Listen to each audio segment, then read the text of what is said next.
This is Sting on. Welcome back to Big Mouth and fancy seeing you here in June. I'm very welcome, my friends, and especially my enemies. Come in, sit down, no touching. I don't do the touching. Hello and welcome to Wednesday's edition of the dceu Daily, and I touched on this just last week. Green Arrow will arrive in the dceu very soon. And I do assume you will see him cameo in quite a few things, and cameo is the word, but he will eventually get his own movie. Now, this is, of course, very interesting with the Arrow TV series that lasted for 8 seasons, just finishing over on the CW. So my first introduction to the Green Arrow character was through Smallville and Justin Hartley's fantastic portrayal and Alfred Gough and Miles Miller's great kind of idea of what Green Arrow should be on Smallville. Now, I didn't know who Oliver Queen was when he was first introduced into Smallville, and I thought he might be a villain. I'd never read his comic books. I didn't know he was part of DC. So I love Smallville for that as well. It kind of educated me towards the comic books and graphic novels so much. I could buy a Smallville magazine once a month, published by Titans.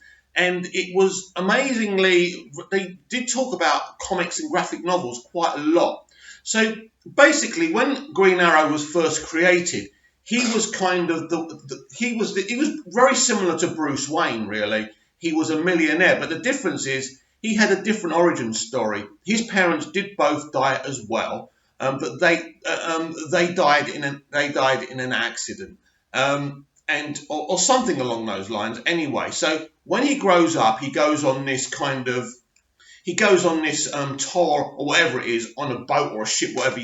Basically, the ship capsizes for one reason or the other, and he gets stranded on an island. Now, in the Arrow TV show, he's stranded on that island for 5 years, as he was in Smallville. Now, the difference in Smallville, where his origin story wasn't really explored that much, you had a flashback in season 8. It was nowhere near as gripping and as compelling as what Arrow did. I admit that, and I love Smallville. But I did like him on Smallville. He was very interesting on Smallville, and he could be really dark at times, but he was a lot lighter, and he wasn't as gruffier as he was on the Arrow TV show, at least for the first 2 years. So his introduction of Smallville was very interesting. We were introduced to a Dinah Lance, but he didn't have a relationship with her. He kind of, I think, was sleeping with her, but he ended up with a character called Chloe Sullivan. This was something I didn't agree with, because in the comics he is with Black Canary Dinah. But basically, if you read his comics, he helps homeless people. He helps prostitutes. He's there to help the downtrodden. So he's a great character. You got Mia Durden, who I think was a prostitute who had AIDS. So it covered a lot of social issues in the graphic novels. So Green Arrow was very important to a lot of people because of that. Now in Smallville, they didn't really touch upon that too much, but he was an Emerald Archer. And he was a really good, interesting character. Now, on the Smallville show, he was a foil for Lex Luthor at times.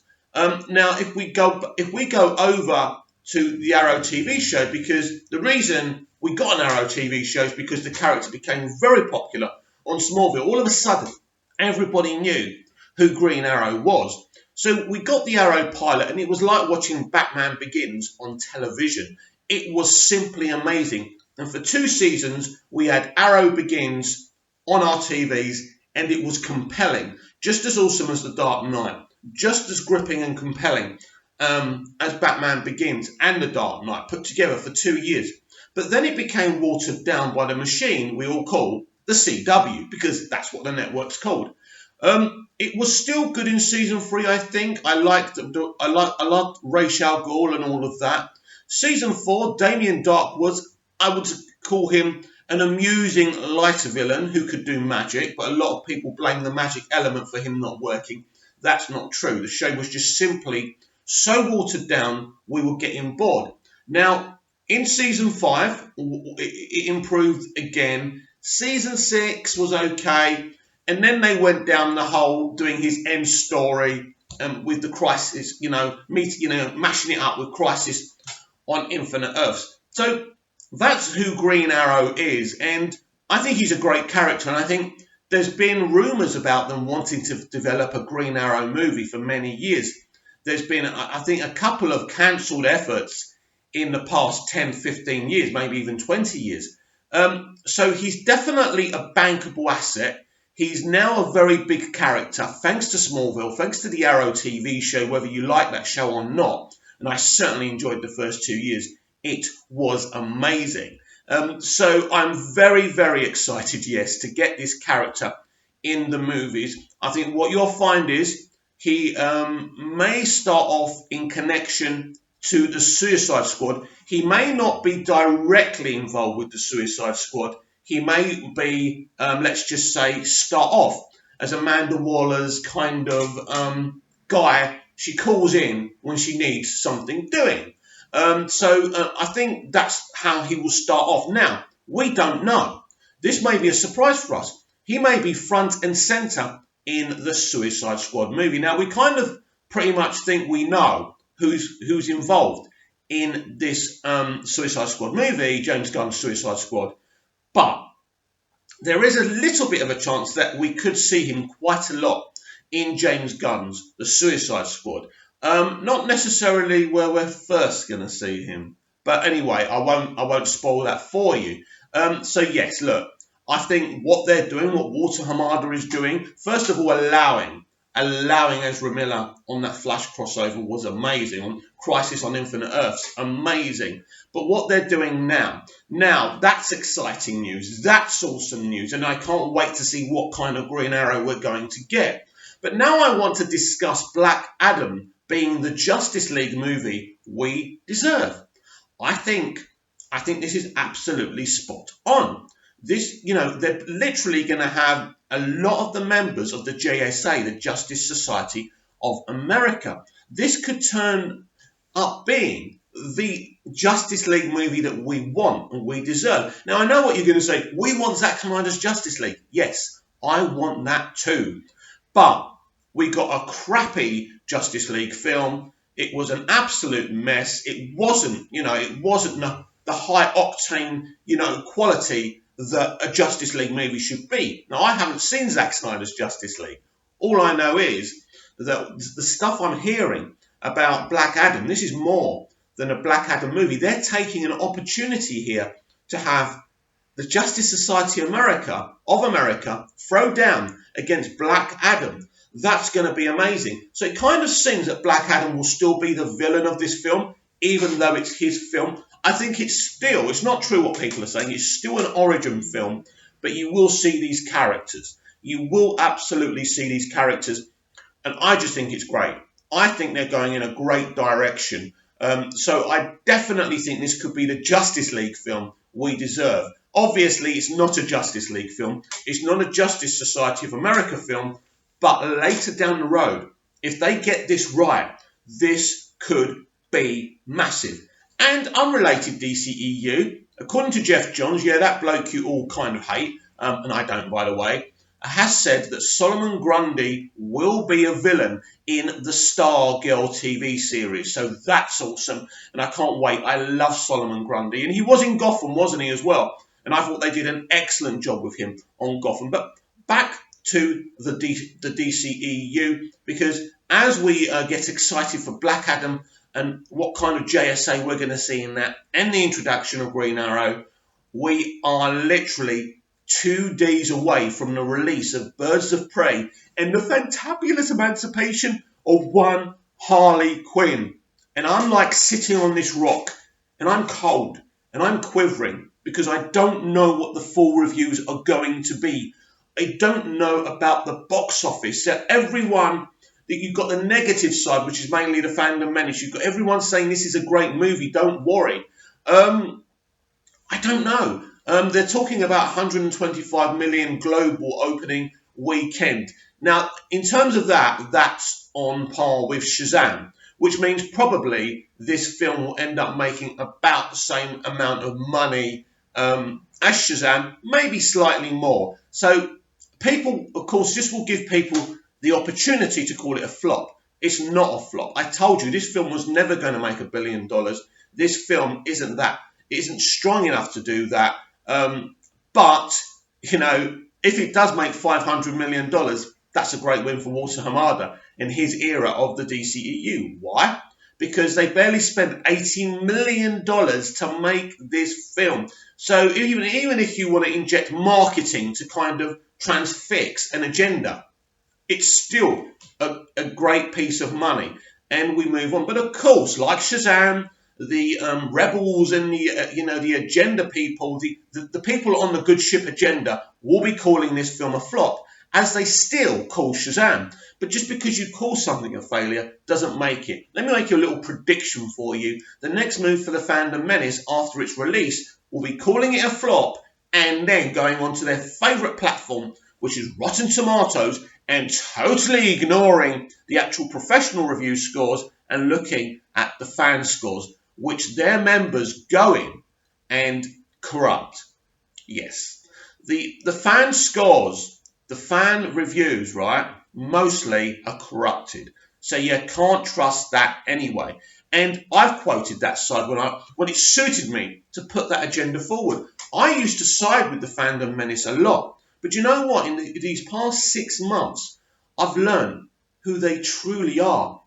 And these are people who don't even believe in what they're saying. These are people who just want to cause controversy to make money and be successful. And you know what? I could come on here every day and scream down this microphone and tell you how I hate Kevin Sujihara, how I hate this one, and say nasty things and, talk about someone's appearance like the Fandom Menace do about Ryan Johnson. We had the Star Wars girl having a picture of Greta Thunberg and an alien and putting down Greta's appearance because her people, the Fandom Menace, are right-wing and don't agree with the facts. The science facts she's putting forward about climate change. So they attack her appearance, right? Just to get the hordes on their side, just to get popular, just to make money, just to get clicks.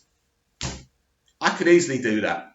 And I could be successful just like that with my personality, but I'm not going to do that. I'm just going to do these videos and tell you what I want to tell you. It's sad. So Birds of Prey is being attacked. There's no question about it. We've seen it. It's there. It's sadly part of it. But by the end of today, I think, because I'm in Europe and America will start posting those reviews about 12 p.m. lunchtime, which I would imagine might be 6 or 7 in the evening here in Europe. But different European countries have got different times as well. But yeah, if you're in Europe, I would wait to the evening. Then the full reviews will be posted and we will finally know what people are thinking of this film. I think that people will come in the middle. I don't think people would be totally loving it in their reviews or totally bashing it. As I've said before, it's a good time at the movies. I think the tracking is accurate. Of course, I would be so happy if they made a little bit more money than the tracking suggests, but it's still very, very good. So this film is not going to tank. This film's not going to flop, no matter what the agenda people are saying. This film is going to be successful. It's going to have a moderate success, but that's great. Then we move on to Wonder Woman 1984, which again they'll try and attack, but they're not going to win. You are looking at $1 billion summer vehicle. This is massive. And again, a lot of people are talking about what Gal Gadot said about something happening in this film that changes everything, right? Because we know what's going on. We've known this for over 1.5 years. Wonder Woman 1984 is the film that's going to rewrite elements of the DCEU. No, not the whole thing, but this is going to happen. This is going to trigger die-hard Zack Snyder fans. Now, it's going to be interesting what they change. Are they going to change things that people didn't like about the Snyderverse? Or is this just a way to change some actors? Listen, I don't know, but this is going to change things. And I think this is going to show us what direction the Batman's going to be in, how they do the Batman. Maybe we'll see a little cameo, a few second cameo of Robert Pattinson. I certainly didn't see anything like that in the test screenings, but we could see these people change very quickly. So that's going to be interesting. I think there's going to be an incident. Now, they're not going to call it crisis, but they'll call it something else within the DCEU. That's naturally changed things. Some people remember the change and how things used to be, and some people won't. I think this is the kind of thing they're doing. Or can they integrate the Crisis on Infinite Earths, right, from the Arrowverse onto the DCEU? Now, that would be very, very unlikely, but doable, seeing that Ezra Miller has already appeared on one of those shows, and Ezra Miller will be in the Flash movie. We know that Flash movie will have elements of Flashpoint, but we know I haven't seen that cut. I've told you before. I saw a different cut, but we know that Grace Randolph has sources, right? She can be a scuzzball, but she's a very successful YouTuber, and I do believe some of the things she comes out with. And I believe the Flashpoint news she had over a year and a half ago is true. And I think things are changing. And I think Wonder Woman 1984 is part 1 of Flashpoint, and the Flash movie will be part 2 of this Flashpoint story. Things are going to change within the DCEU, whether we want them to or not. It doesn't mean you can't go back and enjoy Man of Steel and Batman v Superman, Dawn of Justice. But anyway, I bet we're all excited for Birds of Prey, aren't we? Because I certainly am excited to see the reviews. Fingers crossed. Certainly excited to see the opening weekend box office.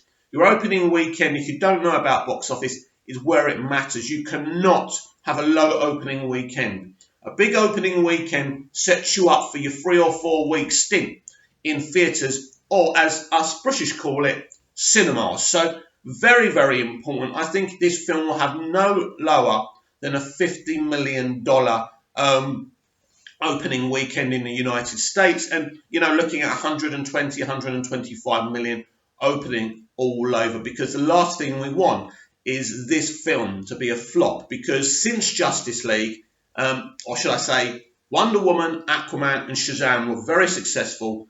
The Joker hit $1 billion, Aquaman hit $1 billion.